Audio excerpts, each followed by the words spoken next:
Welcome to Layer Trader.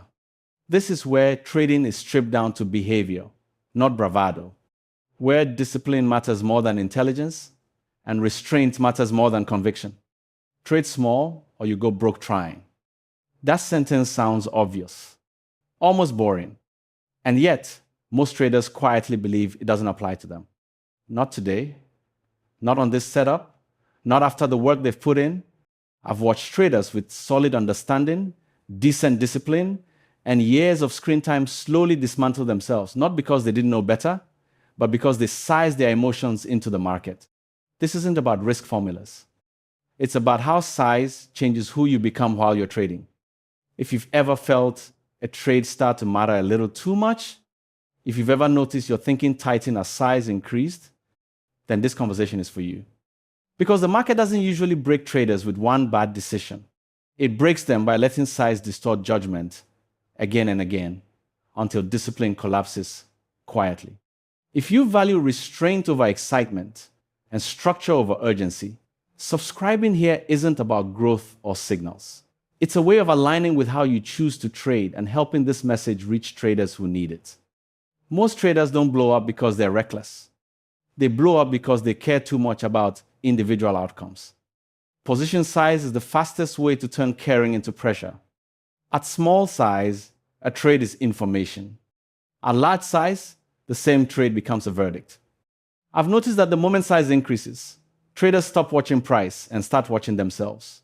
Their breathing changes, their patience shrinks, their thoughts accelerate. What used to feel like a process becomes a performance. And performance always demands validation. This is where traders get confused. They think the discomfort they feel is just nerves, something to push through, something that will disappear once they get used to it. But size doesn't just increase emotional intensity, it changes decision quality. When size is too large, the mind begins negotiating with reality, stops honoring invalidation, starts reframing hesitation as insight. Suddenly, rules feel optional, stops feel flexible, timeframes blur. Not because the trader is undisciplined, but because the brain is trying to protect identity. Large size doesn't just risk capital, it risks self-concept. A loss at small size is forgettable.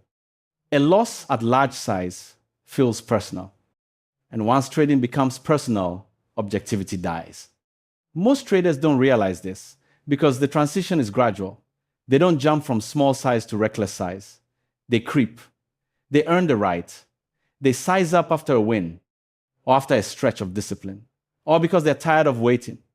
The internal logic sounds reasonable. The consequences are not. I've seen traders who could execute cleanly for weeks suddenly lose composure, not because the market changed, but because size did. The same setup, the same conditions, but now the trade matters. That word matters is dangerous. The moment a trade needs to matter, it owns you. And here's the uncomfortable part. Most traders already know this. They felt it. They just don't want to accept what it implies. Because accepting it means admitting that the problem isn't knowledge. It's tolerance. Small size exposes how much emotional instability still exists. Large size hides it until it doesn't. Trading large before you can trade small indefinitely is like increasing volume to drown out distortion. It feels powerful, it sounds confident, but the signal is already compromised. This is why traders defend their size so aggressively. It's not about money. It's about self-image. To trade small feels like admitting you're not ready. To trade large feels like claiming authority. The market doesn't reward authority. It punishes distortion. And size is distortion, amplified. Position size is not a risk variable. It's a behavioral variable. That's the shift most traders never make. Risk calculations assume rational actors. Traders are not rational under pressure. They are adaptive, emotional, and identity-driven. Size doesn't just change the magnitude of outcomes. It changes the mechanism of decision-making. When size is small, the brain stays in evaluation mode. When size is large, the brain switches to defense mode. Defense mode seeks certainty. It resists ambiguity. It avoids discomfort. And most importantly, it shortcuts process. I've noticed that traders at large size often make faster decisions, not because they're confident, but because hesitation feels unbearable. Speed becomes relief, action becomes anesthesia. This is why overtrading increases with size. This is why stops widen. This is why rules bend. Not consciously, automatically. So the solution isn't willpower, it's containment.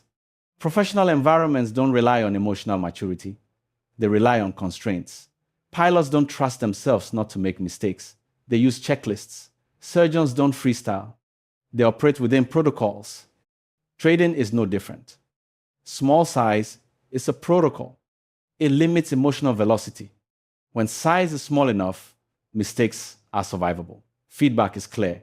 Discipline can form without fear contaminating the learning loop. This is why trade small isn't advice. It's an environmental requirement. In my experience, traders who resist small size usually frame it as inefficiency. I'm wasting time. I'm not making progress. This won't get me where I want to go. But progress in trading isn't measured by returns. It's measured by behavioral stability. Large size before stability doesn't accelerate growth. It delays it. Think of size as volume on your nervous system.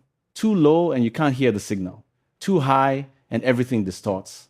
The goal isn't intensity, it's clarity. This is where rules matter. A simple size rule removes internal debate. No scaling based on confidence. No exceptions for A+ setups. No emotional adjustments. Same size. Every trade. Long enough for boredom to appear. Boredom is a feature, not a flaw.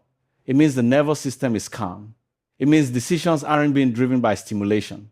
Most traders never experience this because they're chasing engagement, not execution. Size discipline creates emotional flatness. Emotional flatness creates consistency. Consistency creates trust. Trust creates longevity. There's no shortcut through that chain. The strategy framework here is intentionally simple.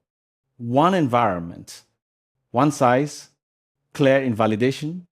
The strategy exists to enforce restraint, not generate excitement.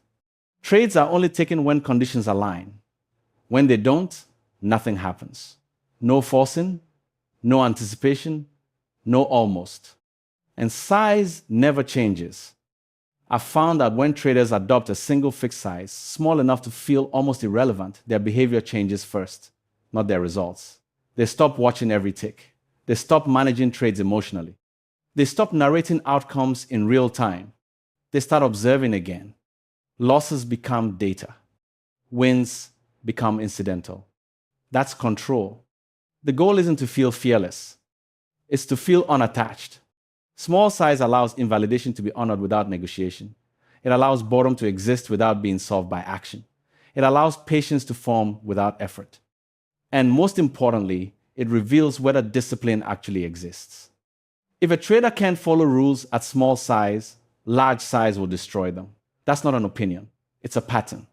Trade small long enough and something shifts. The need to be right fades. The urge to force trades quiets. The market becomes less threatening. That's when size can eventually increase, not as a reward, but as a responsibility. Until then, trading small isn't humility. It's survival. Because the alternative isn't trading big and winning. It's trading big and slowly losing yourself. If this way of thinking resonates, you're already the kind of trader this channel is for. Subscribe if you want to stay aligned with restraint, structure, and longevity. This is Layer Trader,